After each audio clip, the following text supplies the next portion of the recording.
Всем привет! Решил перезаписать видео по выбору иголок для работы с кожей. В первом видео что-то со звуком, многие его не слышат, вот, и поэтому написали в комментариях, попросили перезаписать. Вот что я в принципе сейчас и сделаю. Сразу хочу сказать спасибо за то, что комментируете видео. Это дает возможность мне исправлять какие-то ошибки и записывать видео на более актуальные темы. Вот. Теперь же, что касается самих иголок и их выбора. В общем, в самом начале я заказал себе иглы. К выбору их особо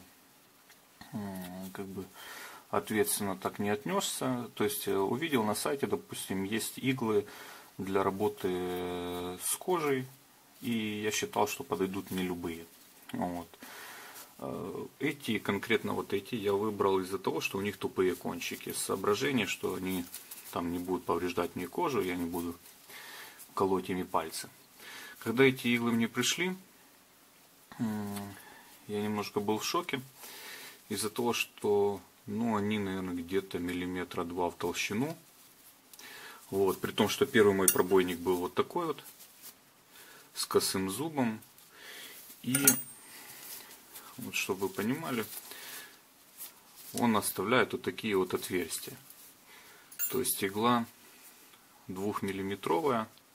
И естественно, она сюда даже с усилием она не пролезет.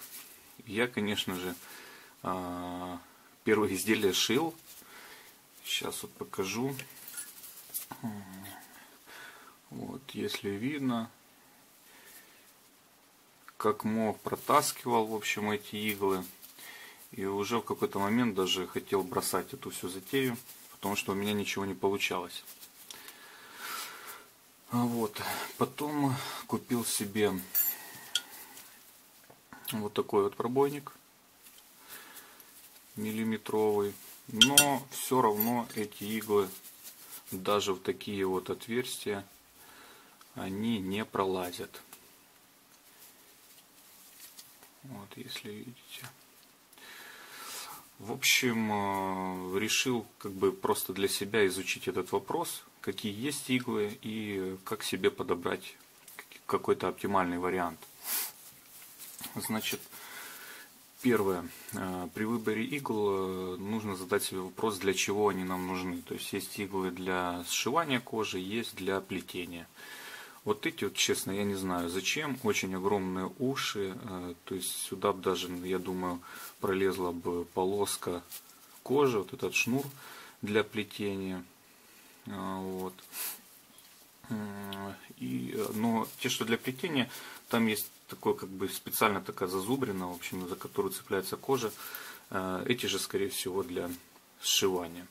Но сшивание уже более толстой ниткой и какие-то, не знаю, специально там для них надо отверстия бить, для этих иголок 2-миллиметровые, 3-миллиметровые, то есть это должно быть какое-то такое специфическое изделие. Вот. Значит, и когда определяемся, что нам нужны иглы для сшивания, потом уже обращаем внимание на их параметры. Параметров у них несколько, которыми они отличаются. Вот, допустим, то же самое ушко, да, его размер, потом сама длина иглы, толщина и уже параметры вот этого кончика. Значит, по порядку. Что касается выбора иглы с вот таким вот ушком, то есть есть, допустим, вот у меня маленькие иглы, здесь ушко, конечно, от этого значительно отличается. Вот, чтобы вы понимали. На что это влияет?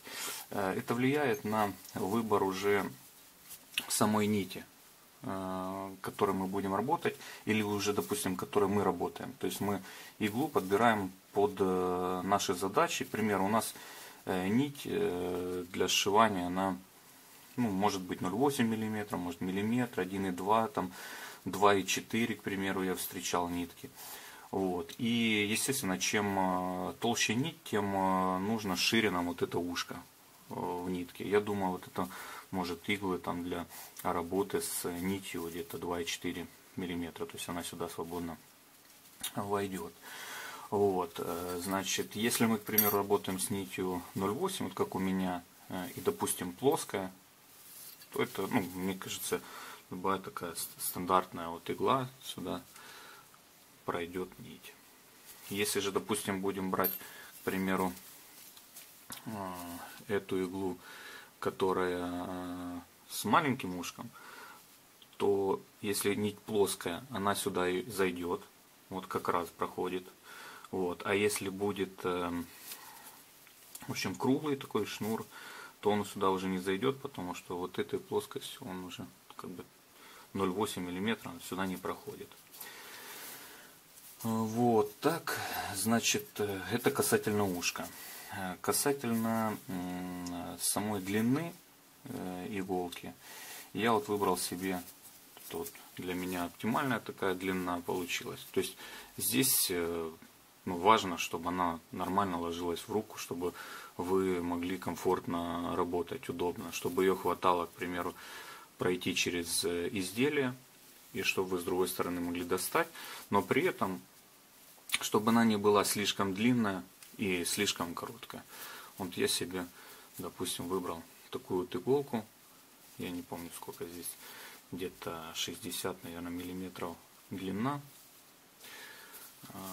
то есть мне вот ими удобно работать. Теперь, значит, сама толщина, выбор толщины иголки. Естественно, ну, как бы я уже сказал, что чем толще иголка, тем больше как бы диаметра нужно делать отверстие под нее. И выходит, что если, вот, к примеру, отверстие здесь стандартное, ну, бьется там миллиметр, вот таким вот пробойником, то игла должна быть где-то миллиметровая в толщине, вот, или же там может 1,2, к примеру. То есть она свободно сюда вот проходит. И это уже даст возможность нам сшивать. Есть еще, допустим, сшивают, когда запускают с двух сторон иглы. Там, мне кажется, просто иглы нужно брать немного тоньше, чтобы они обе помещались в это вот пробитое отверстие. Ну или, допустим, если пробойники с косым зубом, то чтобы эти иглы проходили, могли поместиться вот именно в этом разрезе вместе. Так, теперь, значит, длина, ну и, естественно, эти наконечники, то есть, как я сказал уже в начале видео, брал вот такие вот тупые, скругленные, есть треугольные вот такие вот острые, зачастую иглы, которые идут для работы с кожей, для сшивания, они именно такой почему-то треугольничек у них, наконечник, и острый. Честно, не знаю почему так, ну, в общем, большинство именно вот таких вот, даже вот эти вот маленькие,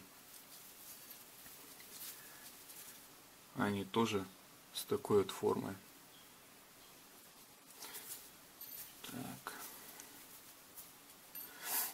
Ну и, в общем, из вот этих всех параметров, получается, выбираем самый такой оптимальный для себя вариант. То есть вы знаете, что вы работаете с таким вот пробойником, с таким, там, с таким, еще там есть несколько видов.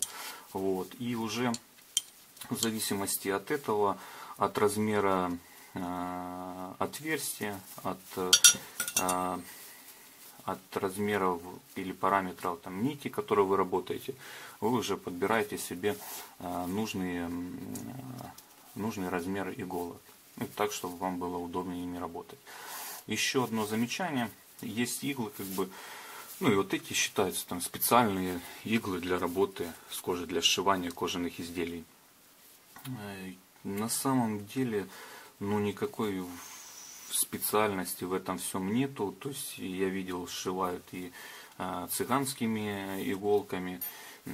Единственное, почему я, допустим, не шью цыганскими, потому что они слишком длинные, ну, мне ими некомфортно работать. Вот, поэтому купил себе вот такие. Есть иглы там дорогие, как бы не вижу смысла покупать себе. Я как бы не сторонник того, чтобы экономить на хороших инструментах, но в случае выбора игл я бы как бы не рекомендовал покупать дорогущие иглы. Они как бы за вас шить не будут. Как бы суть одна и та же. Главное, мне кажется, удобство. Вот. И бывает еще такой момент. Возможно, допустим, те, что подороже иглы, у них используется какой-то более крепкий металл, потому что у меня случалось такое, что вот это ушко, оно обламывалось при работе, если игла, допустим, тяжело проходит, там вот где-то застряла в отверстии, пытаемся вытянуть, и, в общем, вырывало это ушко. Это было у меня один раз. Это остановило всю мою работу, замены у меня не было. Поэтому пришлось несколько дней подождать. В общем, я теперь на всякий случай купил себе вот такой вот набор иголок. Дешевые, но если вдруг как бы у вас случилось такое, что ваши основные иголки сломались, то этими можно будет их заменить хотя бы первое время. Но уверен, что этими вот работать можно и даже не первое время, а на длительный период, если вы уже хорошо приловчитесь вот, в работе, в сшивании. Я думаю, этими можно будет нормально работать. Даже вот здесь по поводу этих кончиков, вот здесь они такие, как у обычных иголок. Может, это даже есть обычные иголки, не знаю. Так, в общем, на этом все. Надеюсь, видео будет полезным. Ставьте лайки, подписывайтесь. Спасибо за просмотр.